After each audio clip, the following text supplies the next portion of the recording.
Hello friends and welcome to Ticker TV's Commodities Market Update with Jatin Trivedi. I'm Senior Research Analyst with LKP for Commodities and Currencies. So this week we are going to have some volatile session again in the commodities market, and all of the commodities are going to be in momentum. So traders need to watch out very carefully and trade with cautious, keeping strict stop losses on their trading perspective.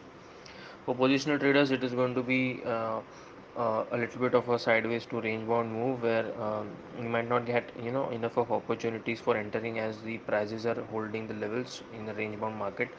Only the price of gold and silver look good at these levels for positional trades who are having some long term perspective for of at least 6 months down the line.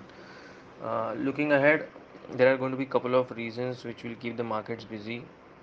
First and foremost is the Fed's bond buying program, which can trigger some sell off into the gold and silver prices.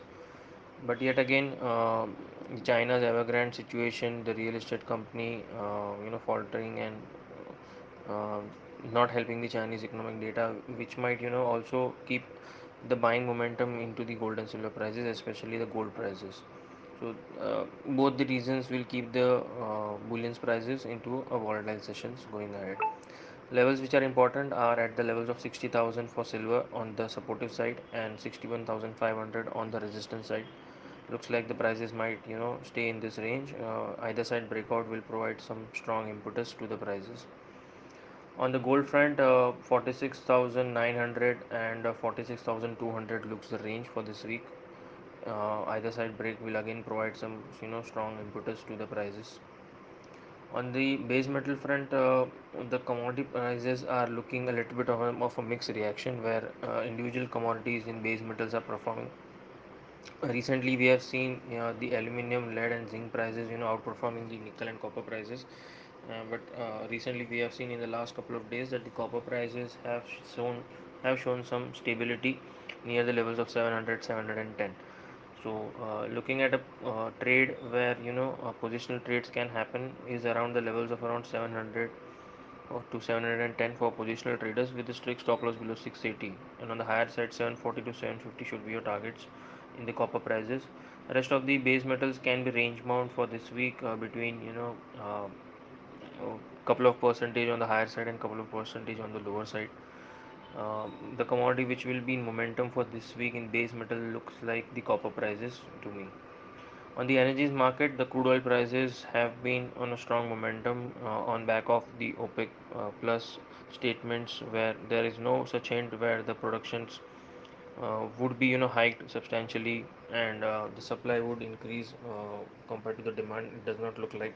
It looks like the demand will overpower because the vaccination drive globally is going to help the economies to open up, and the Asian markets are quite strongly performing with respect to the demand for crude oil prices. So going ahead, crude oil prices are still going to remain positive. The Brent prices, escalating above $80 and then holding it might trigger a new round of buying into the crude oil prices. So watch out for that. Landmark of $80 and higher. If the prices do keep holding above that after reaching above it, then the prices will keep on shooting towards the north. On the currency front, the USD INR or the rupee has been depreciating recently since last few days, and this has been helping the gold and silver prices and the commodity prices indirectly, and which is why we have seen a drop into the gold and silver prices on the spot, but not so much relatively onto the domestic prices. So hence this is also going to be one of an important factor going ahead. If the rupee keeps on depreciating towards 75, the gold and silver prices will take some amount of support with respect to the spot prices, even if spot prices do come down. So till the time rupee is holding 74.30, 74.25, it looks like the rupee can keep on decreasing towards 75 odd zones. So this is about it from me guys on the commodities market front. Hope to catch you all next week again. Thank you.